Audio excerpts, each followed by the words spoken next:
China just settled an oil deal in yuan, not dollars. Yuan. And the country on the other side of that trade wasn't some small nation nobody's heard of. It was Saudi Arabia, the country that, for 50 years, had a handshake agreement with Washington that all oil sales would be priced in US dollars. That agreement had a name, the Petrodollar, and for half a century it was the invisible pillar holding up American financial dominance. And now it's cracking, quietly, slowly, and almost completely out of the news cycle. But before you can understand why that matters, you need to understand what China has actually been building. Because this isn't a story about one oil deal. This is a story about a decade-long infrastructure project designed to make the dollar optional. And it's further along than almost anyone admits, because here's what most people get wrong about this. They assume de-dollarization is some future event, something that might happen, a threat on the horizon. But what they don't realize is that the architecture is already built. The pipes are already in the ground, and transactions are already flowing through them right now. It starts with CIPS, the Cross-Border Interbank Payment System. China launched it in 2015, and most people in the West have never heard of it. But inside central banks across Asia, Africa, and the Middle East, it's becoming a very familiar name because CIPS does exactly what SWIFT does, except it routes payments through yuan infrastructure instead of dollar infrastructure. And as of right now,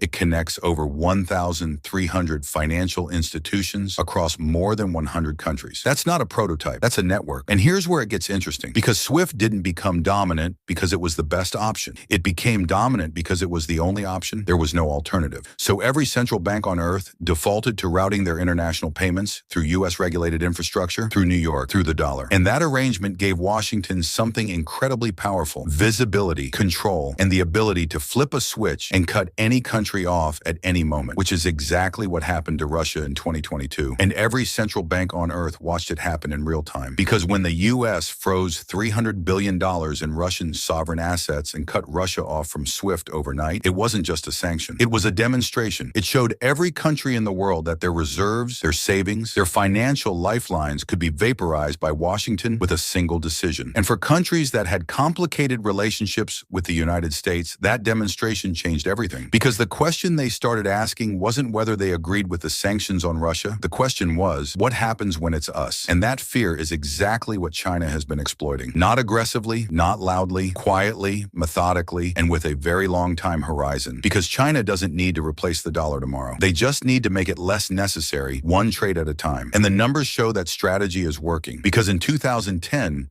yuan-denominated trade settlements were essentially zero. Today, more than 50% of China's cross-border transactions are settled in yuan. That shift didn't happen by accident. It happened because China spent a decade building the infrastructure, negotiating the agreements, and creating the conditions where yuan settlement became easier and more attractive than dollar settlement. And it goes deeper than payments, because China has also been quietly accumulating gold. A lot of it. Official figures show the People's Bank of China has been adding to its gold reserves every single month for over 2 years straight. But here's what the official figures don't capture. Analysts who track gold flows estimate that China's true gold holdings could be 3 to 4 times higher than what's officially reported. Because China has a well-documented history of building reserves in the shadows and announcing them years later. They did it in 2009, they did it again in 2015, and the pattern strongly suggests they're doing it again right now. Why does that matter? Because gold is the one reserve asset that has no counterparty risk. You can't sanction someone's gold. You can't freeze it remotely. You can't cut off access to it with a phone call. And for a country that just watched Russia's dollar reserves get neutralized overnight, that's not a philosophical position. That's a very deliberate strategic calculation. Gold isn't just a hedge. For China, it's an insurance policy against the exact weapon Washington used in 2022. And they're not alone in that thinking, because central bank gold buying globally just hit its highest levels since 1967. Countries aren't doing this because they think gold looks pretty. They're doing it because they've watched what happens when you keep too much faith in someone else's currency. But here's the part of the story that almost nobody's covering, because the real endgame isn't just about trade settlement or gold accumulation. It's about the yuan becoming a credible store of value. And that's the one piece China hasn't fully solved yet. Because for a currency to replace the dollar as the global reserve currency, countries need to trust it. They need to be able to hold large quantities of it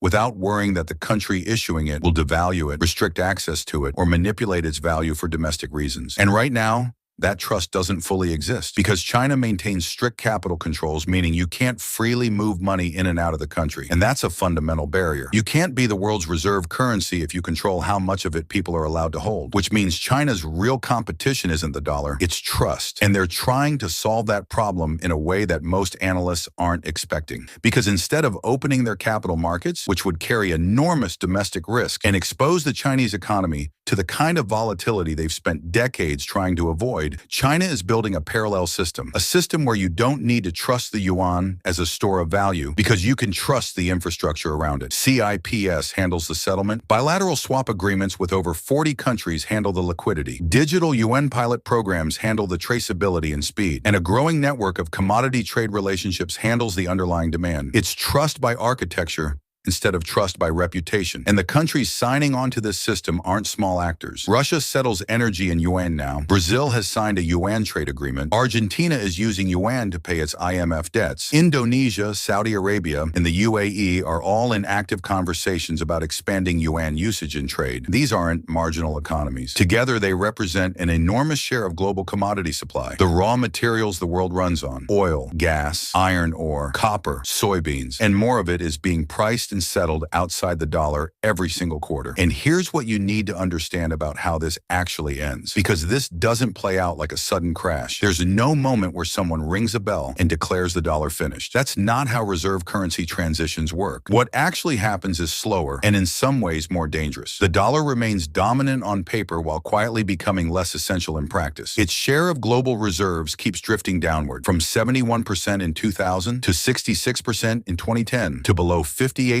today, and that trend line doesn't reverse on its own, because every time Washington uses the dollar as a weapon, it hands China another argument for CIPS. Every sanction, every asset freeze, every financial restriction accelerates the process. Not dramatically, not overnight, but it moves the needle consistently in one direction. And what happens to the United States when the dollar loses even another 10 percentage points of reserve status isn't just symbolic, it's structural. Because right now, the US borrows money at cheaper rates than almost any other country on earth, purely because the world needs dollars. If that demand softens, interest rates on US debt rise, the cost of carrying over $34 trillion in national debt explodes, and the entire financial model that funds American government spending starts to come apart at the seams. Most people are watching this story and waiting for the big moment, the dramatic collapse, the emergency announcement, the crisis they can point to. But the crisis isn't a moment, it's a process. And that process is already underway. One settlement, one agreement, one gold bar at a time. By the time the headlines catch up, the pipes will already be in place, and the world will already have moved on.